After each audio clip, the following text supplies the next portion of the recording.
Oh my goodness, guys, it is beautiful out today. We just want to hop in the car and jam the hell out. But I can't really jam out with you guys because all the music I want to listen to is copyrighted, so that's unfortunate. Backing up, backing up, backing up, backing up. It's kind of like that SpongeBob episode, you know, backing up, you're good. All right, probably none of you know what I'm talking about, but that's okay, I think it's funny. What is up, guys? Dave here for another vloggity vlog. And finally, the dreary weather is gone. It is 65 degrees outside and I'm in short sleeves, which is weird. You almost feel naked after wearing sweatshirts for so long. That's a bad analogy, I'm sorry. Just got a full tank, which is pretty much the greatest car guy feeling ever, because you're just like, yeah, I can go as far as I want. But then you forget it's only for a limited time. It's like an infomercial. For a limited time only, you have a full tank, and then it's gone. On this lovely day, I feel as though it's time to have a reflection story. Now, a lot of you guys like me telling stories of my past, and I think this is a very good topic to talk about because a lot of people can relate. And today's topic is bullying and why they suck. I don't care. Bullies are idiots and they're stupid. That's how I feel. But I'm gonna tell you why I think so. As many of you guys know, in a past vlog, I talked about that I was an extremely late bloomer. I mean extremely. I was 4'8" freshman year of high school. I'll put the link right here and I tell that entire story. I had to get growth hormone testing and all this kind of stuff to make sure that I was, well, okay. I was smaller than everybody else, which made me a very easy target. Now, a lot of the bullying that I ensued growing up was people who are, I guess, my friends, but they kept like ragging on me thinking they were just joking, but eventually it gets to you, you know, like there's a certain point where you just need to stop and it makes you feel like everything they're saying is true. So it was mostly verbal abuse growing up, but at the same time, I had my side of physical bullying as well. For example, in high school, I was in this computer class. This is still when I was very short, and this guy next to me, I'm not gonna say any names so people don't like call them out and everything, because I'm past all this. But point of the matter is, he sat right next to me and he would continuously, this dude was so tall, I mean like 6'3" or whatever, and I'm little here 4'8" David just trying to do his computer project, and he would continuously give me dead arms the entire time. Like I would have bruises all the way up my arm, and I'm just like, but why does he feel the need to do this? I don't understand. And it was to the point where, I'm gonna say this as a man, it pretty much made me cry. Like he would literally verbally abuse me and be like, yo, what are you gonna do? You gonna cry? And it like, you know, it just put me over the edge that much. And also, you know, with adolescence and growing and everything, so your hormones are all over the place, so your emotions are all over the place. So my temper, believe it or not, was actually very intense as well. So like if somebody messed with me, I would overreact a lot of the times, which made things even worse. Probably the best example of when it comes to like physical abuse though, when it comes to like a bully, was in junior year of high school, believe it or not. In junior year of high school, I was in chemistry class, and as you guys could probably know, I am freaking terrible at anything scientific or analytical. Math, what have you. I'm not about that math life, not about it. We were doing an experiment involving pH levels. Now, a lot of you guys in high school are probably going through this right now. pH levels is, you know, with acidity and all that kind of stuff. But it was actually an experiment I understood, and I was like, sweet, I got this. I know how to do this. I can actually get a good grade. And I was doing terrible in chemistry. I was getting like D's, just not because I wasn't trying, I just didn't understand. I had this partner and we were doing very well, and I was like, sweet, we're getting this, I'm getting this done. And so we have our Bunsen burner and we have our striker, you know, the thing that lights the Bunsen burner. So I'm like, all right, I can do all this. Pretty blue flame in front of me.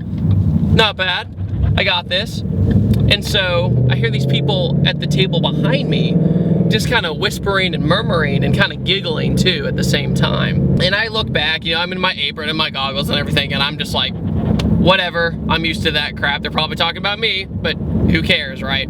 So I'm getting through my experiment, everything's going well, and then all of a sudden I hear somebody say, go do it. And I was like, wonder what he's talking about. And not 10 seconds later, I felt a very intense sting and burn sensation right on my arm, right here, my skinny little arm. I turn, and this kid, I'm not gonna say his name either, but this kid took the striker, the lighter of the Bunsen burner, put it in the blue flame for like 3 minutes, basically, heated it up, came over and branded me with it. Like, legitly, took it and went right on me and held it. He didn't just like tap me, he held it. It was so bad that the brand of the striker that was engraved in the metal was in my arm, like you could read it. And I look at him, and you know those times where you're in a lot of pain, but it hasn't really registered yet, so you're not really reacting to it? That was one of those times. I looked at him, I look at my arm, and then I look at him again, and I go, what the hell is the matter with you? He just looked at me with his like blank stare, and I think he was just like realizing what he had just done. And you know what I do? I keep doing my experiment. This is the one moment almost out of the entire year the professor was not in the classroom. And she came back after about 10 minutes and was just, you know, checking up on everybody, and then she saw my arm, which was getting all blistered and it was burnt. I think it was near like a 2nd degree burn, maybe. And it was just rough. I was getting a rash from like here to there. He comes up to me and she goes, David, what happened to your arm? I go, nothing, Miss Merriman. She goes, no, honestly, what happened? And you know, I don't like having the feeling of being a snitch or anything, but what are you gonna do when your arm is burnt? It was one of those times where you just had to let it go and just be like, yeah, this dude burnt me. Put her straight up, you know, well, he burnt me. And she goes, well, that's serious. I'm like, ha, you don't say. I'm in my apron and my goggles, and she goes, you need to go to the library. I'm like, why do I need to go to the library? Well, they need to document the incident. So I go to the library, and they take pictures of the wound, and the freaking librarian couldn't get the flash right. So she's standing there like, oh, just a little bit, and I have ice on my arm, like, come on now, come on, let's go. And you know what's funny? During all this, the only thing, I gotta back up a little bit, and during all this, the only thing that's on my mind is I want a good grade on my freaking project. So I'm like, wow, I'm missing all of my class right now. This is not cool. So basically after that, I go back to the classroom. She goes, okay, now you need to go to the principal's office. So I'm like, really? So I go to the principal's office, and they go, is this the kid who burnt you? I go, yes, can you let me go, please? And they go, do you want to press charges? Because the cop was there at our school. He goes, do you want to press charges of assault? I go, no, I just want to finish my experiment. And then she goes, you need to go back to the clinic. I'm like, really? So I waddle, and remember, my classroom is all the way on the other side of the school. This is a big school. So I waddle all the way back, goggles and apron, and they go, oh, your arm looks pretty burnt. I'm like, you don't say. And all they do is give me a paper towel to wrap around the ice pack. That's all they do. I'm like, oh, that helped. Go back. So then I go back to my classroom, and the bell rings for school to be let out. It was the last period of the day, so I couldn't really say after. I ended up finishing the project another day, thankfully. But it's just one of those things where you think, why? Why do people do this kind of stuff to other people that makes no sense? Guys, it's unfortunate, but I have a ton of other stories like that about, you know, growing up. And it just absolutely messes with my head, because if I put myself in their shoes, I just don't understand why. Like, there's always going to be the people in your life that put you down. Always. Don't ask me why they do it, because I usually will never understand why. But other than that, they probably have an underlying problem that's bothering them, and they're just trying to put it on somebody else.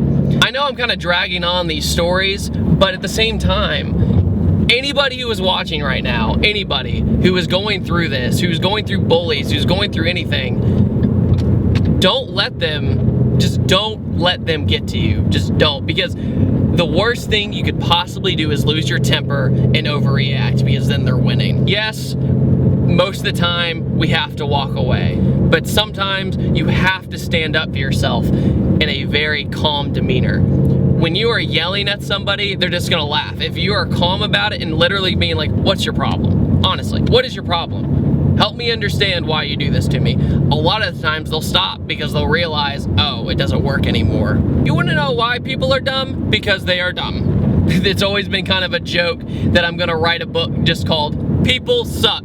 by David Patterson. Because I've had so many experiences in my life where I'm just like, why?